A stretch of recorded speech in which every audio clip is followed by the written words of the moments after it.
Hi live! Welcome to my guys. Ngayon andito ako kila mama at magluluto sila ng ulam dahil naabutan ko sila na naghihiwan ng kamatis at nagpiprito ng isda. Yan, papakita ko na lang sa inyo. Yun lang. Bye bye! Sinama sila muna daw ang mag-reserve sa unang video. Sa sunod na video, ako naman daw.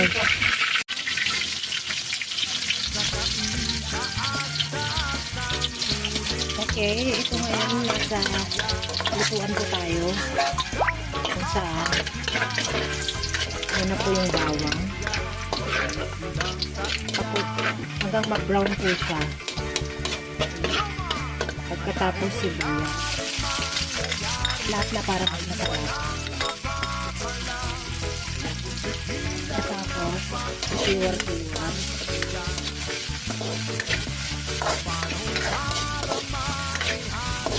hanggang brown.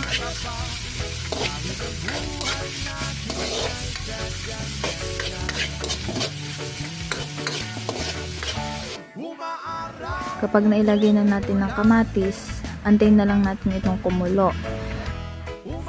Hindi ko nga po pala na-videohan ang paglagay po ng ingredients, pero ang inilagay po dyan ay asin, asukal at betchin po. Yun lamang. Ayan, kumukulo na. At pagkatapos kumulo, ilalagay na natin ang isda. Bago yan, pakinggan nyo kung paano sila mag-Englishan sa next video. Yun lang. Kunishi ko naman. Mami kunishi.